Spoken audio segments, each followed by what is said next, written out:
வணக்கம், welcome to Chitra Murali's kitchen. இன்றைக்கி என்ன ரெசிபி பார்க்க போகிறோம் அப்படின்னா, பருப்பு உருண்டை குழம்பு, அதுக்கப்புறம் கேரட் தேங்காய் போட்ட கறி, அதான் பார்க்க போகிறோம். பருப்பு உருண்டை குழம்பு ரொம்ப சிம்பிளாக சாம்பார் பொடி யூஸ் பண்ணி தான் நம்ம பண்ண போகிறோம். அதுக்கு அடுப்பில் கடாய் வச்சுருக்கேன், நல்லெண்ணெய் விட்டுக்கிறேன்.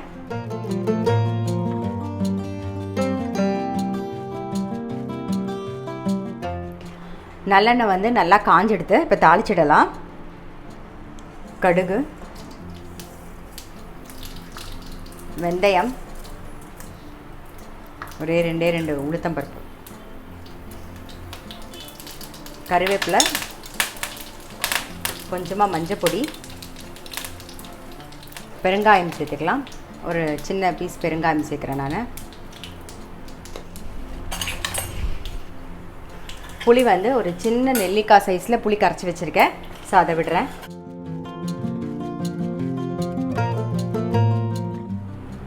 இன்னும் கொஞ்சம் ஒரு அரை கப்பு தண்ணி விட்டுக்கிறேன். நல்லா கொதிக்கட்டும்.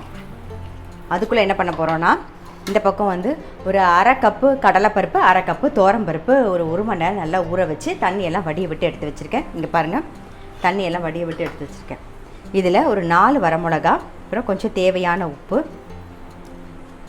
ஒரு சின்ன பீஸ் பெருங்காயம் போட்டிருக்கேன். ஸோ அதையும் சேர்த்து இப்போ அரைச்சி எடுத்துகிட்டு வந்துடலாம்.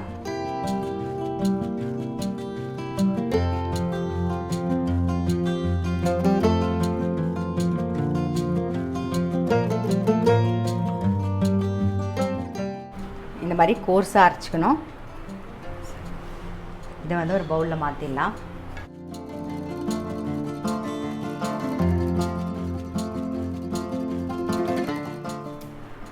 கொஞ்சம் கருவேப்பிலை, அதுக்கப்புறம் அரிசி மாவு 1 டேபிள் ஸ்பூன் சேர்க்குறேன். அதையும் சேர்த்து நல்லா மிக்ஸ் பண்ணிப்போம்.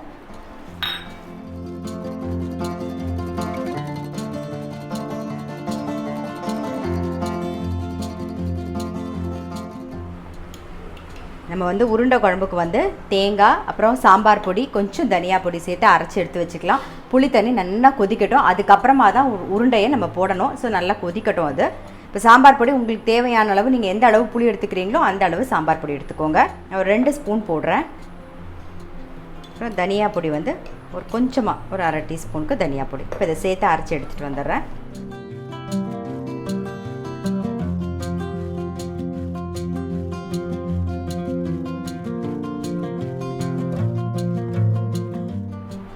தேங்காய், சாம்பார் பொடி, தனியா பொடி அரைச்சி ரெடியாக வச்சாச்சு.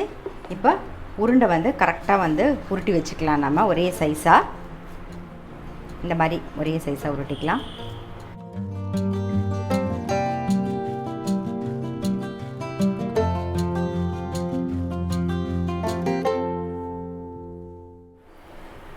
புளி தண்ணி நல்லா கொதிச்செடுத்து இப்போ உருண்டை குழம்புக்கு ரெடி பண்ண உருண்டையை கரெக்டாக ஒன்று ஒன்றா அப்படியே போட்டுடலாம்.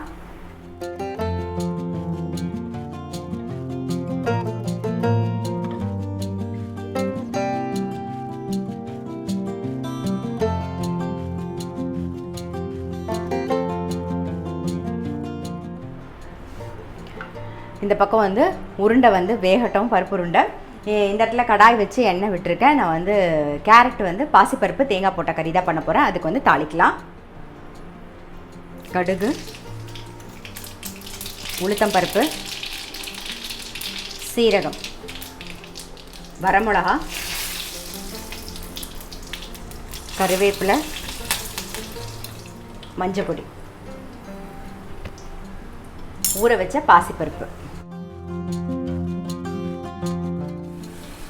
கொஞ்சம் தண்ணி விட்டு மூடி வச்சிடலாம். பாசிப்பருப்பு வேகட்டும். உருண்டையை லைட்டாக அப்படி திருப்பி போடுவோம். டிஸ்டர்ப் பண்ணாமல் இருந்தால் தான் உதிர்ந்து போகாது, இல்லைன்னா உதிர்ந்து போயிடும். ஸோ அப்படியே திருப்பி விடுங்க, அவ்வளோதான். பாருங்கள், கொஞ்சமாக வெல்லம் சேர்த்துக்கலாம். இது புளியோட எரிப்பு எடுக்கிறதுக்காக. அப்புறம் தேவையான உப்பு சேர்த்துருவோம். இப்போது அரைச்ச விழுதையும் சேர்த்துடலாம். அதாவது தேங்காய், சாம்பார் பொடி, தனியா பொடி. தனியா பொடி ரொம்ப கம்மியாக ஒரு அரை டீஸ்பூன் தான் தனியா பொடி சேர்த்துருக்கேன்.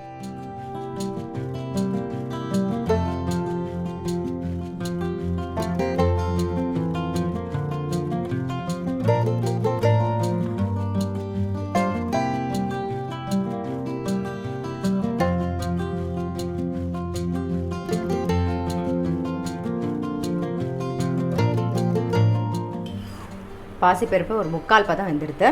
இப்போ கட் பண்ணி வச்சுருக்கிற கேரட்டையும் சேர்த்துடலாம். கேரட்டுக்கு தேவையான உப்பையும் சேர்த்து மிக்ஸ் பண்ணிவிட்டு மூடி வச்சுருவோம்.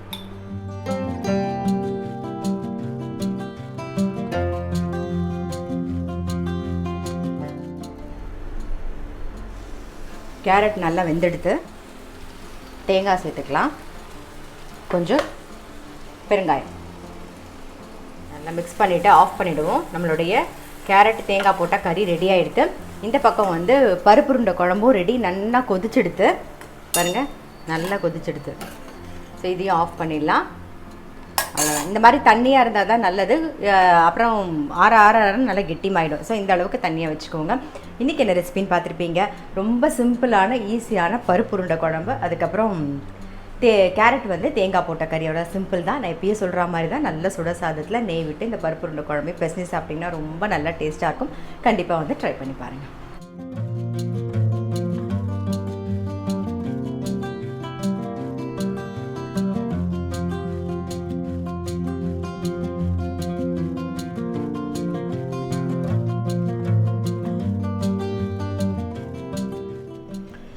இப்போ வந்து காலிஃப்ளவரும் உருளைக்கிழங்கும் சேர்த்து ஒரு குருமா தான் பண்ண போகிறோம். வெங்காயம் பூண்டெல்லாம் சேர்க்க போகிறது கிடையாது.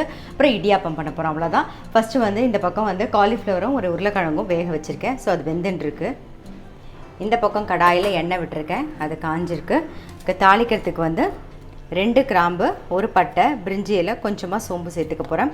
இஞ்சியும் பச்சை மிளகாயும் நசுக்கி வச்சுருக்கேன். ஒரு மீடியம் சைஸில் ஒரு தக்காளி கட் பண்ணி வச்சுருக்கேன்.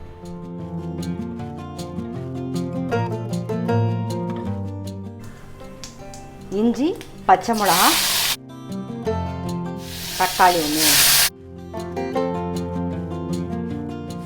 மஞ்சப்பொடி கொஞ்சம், உப்பு தேவையான அளவு சேர்த்துக்கலாம். நல்லா வதங்கட்டும் தக்காளி. தக்காளி வதங்கிறதுக்குள்ளே 1 கப்பு தேங்காயும் ஒரு 6-7 முந்திரி பருப்பு சேர்த்துருக்கேன். சேர்த்து அரைச்சி எடுத்துகிட்டு வந்துடுவோம். நாம் தேங்காய் முந்திரி பருப்பு சேர்த்து அரைச்சி எடுத்துன்னு வந்தாச்சு.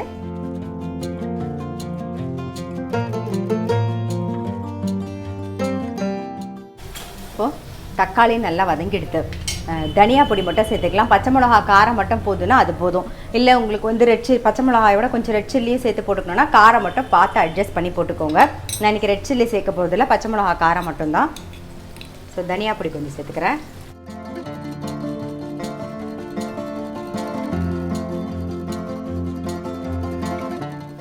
காலிஃப்ளவரும் உருளைக்கிழங்கும் வெந்துடுது. ஸோ அதை வந்து இதில் சேர்த்துடலாம். ஒரு கொதி வரட்டும் நல்லா. அதுக்கப்புறமா தேங்காயும் முந்திரி பருப்பும் அரைச்சி வச்சுருக்கோங்க, அதை சேர்த்துக்கலாம். ஒரு கொதி வரட்டும்.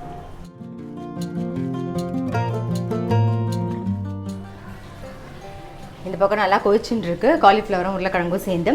இந்த பக்கம் இடியாப்பம் பண்ணுறதுக்கு வந்து 2 கப்பு தண்ணி வந்து உப்பு போட்டு வச்சுருக்கேன். அது நல்லா கொதிச்சுன்னு இருக்குது. இடியாப்பம் மாவு பிசைய போகிறோம்.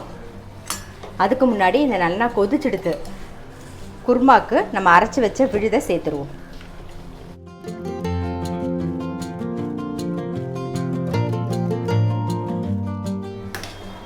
இந்த பக்கம் வந்து குருமாவும் ரெடி ஆகிடுது. நல்லா கொதிச்செடுத்து நம்ம வந்து கொத்தமல்லி தூவிட்டு ஒரு மிக்ஸ் பண்ணிவிட்டு ஆஃப் பண்ணிடலாம்.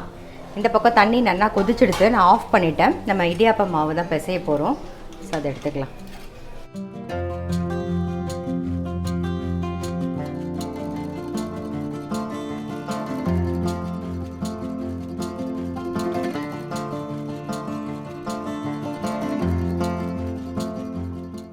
நான் அன்னம் இடியாப்பம் மாவு தான் எடுத்திருக்கேன். உங்களோட நம்பர் வந்து டிஸ்கிரிப்ஷன் பாக்ஸில் தரேன். இடியாப்பம் நல்லா ரொம்ப நல்லா சாஃப்டாக வரும். கொஞ்சம் கொஞ்சமாக தண்ணி விட்டு பிசைஞ்சிக்கலாம்.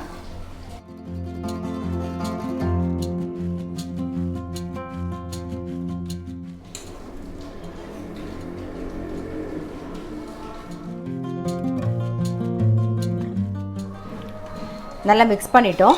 அப்படியே மூடி வச்சிடலாம். கை பொறுக்கிற சூடு வந்தோடனே நம்ம வந்து கையில் நல்லா இழுத்து பிசைஞ்சிட்டு அதுக்கப்புறமா இடியாப்பம் புழிய ஆரம்பிச்சிடலாம். கை பொறுக்கிற சூட்டுக்கு இருக்குது, நம்ம வந்து பிசைஞ்சிக்கலாம். கொஞ்சம் இழுத்து பிசைஞ்சிப்போம்.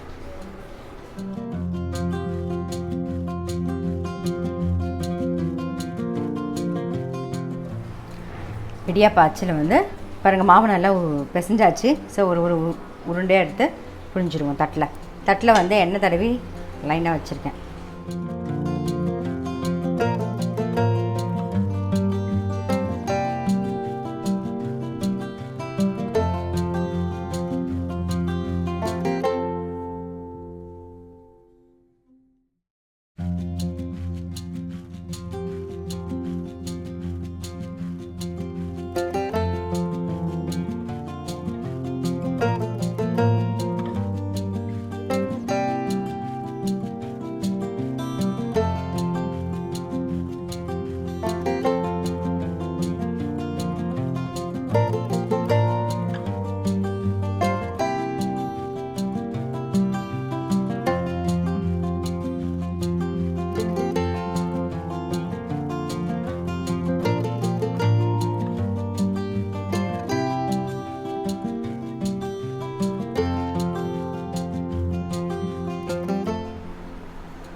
இடியாப்பம் ரெடி ஆகிடுத்து எடுத்துருவோம்.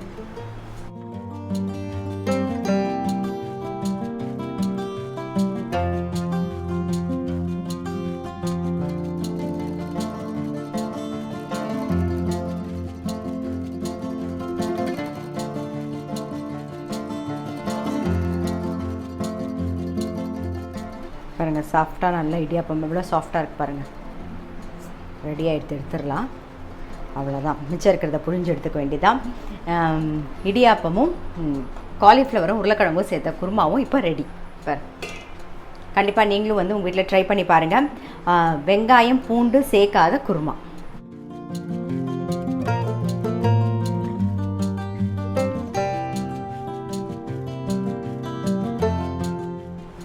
இன்றைக்கி ரெசிபி பார்த்துருப்பீங்க. பருப்பு உருண்டை குழம்பு ரொம்ப சிம்பிளாக சாம்பார் பொடி சேர்த்து பருப்பு உருண்டை குழம்பு கண்டிப்பாக ட்ரை பண்ணி பாருங்கள். அதே மாதிரி குருமாவும் ட்ரை பண்ணி பாருங்கள். ரொம்ப ரொம்ப நல்லா டேஸ்ட்டாக இருக்கும். நான் வந்து அடுத்த வீடியோவில் உங்களை சந்திக்கிறேன்.